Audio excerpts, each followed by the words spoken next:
জিবরাইল আমিন প্রশ্ন করেছিল ঈমান কাকে বলে, রাসূল করিম সাল্লাল্লাহু আলাইহি ওয়াসাল্লাম জবাব দিয়েছিল 6 জিনিস বিশ্বাস করার নাম ঈমান।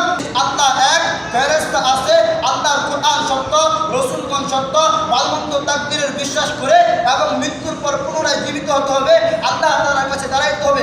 প্রত্যেকটা মুসলমান বিশ্বাস করে, প্রত্যেকটা মুসলমান বিশ্বাস করার পরেও 73 কাতার হবে। কারণ 73 কাতারের মধ্যে আবার এক কাতার জান্নাতে যাবে, 72 কাতার জাহান্নামে যাবে। কারণ এই জায়গার মধ্যে দুইটা প্রশ্ন।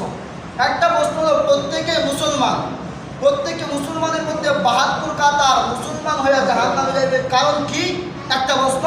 দ্বিতীয় নাম্বার, এক দল এক কাতার জান্নাতে যাবে, কারণ কি?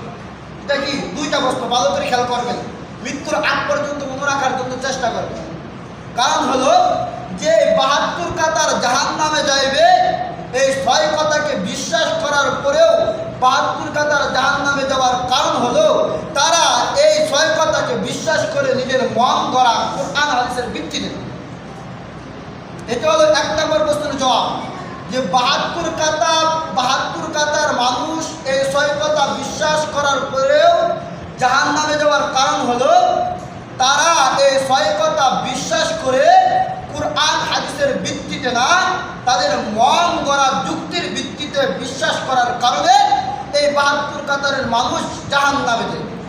বুঝাইতে পারছি?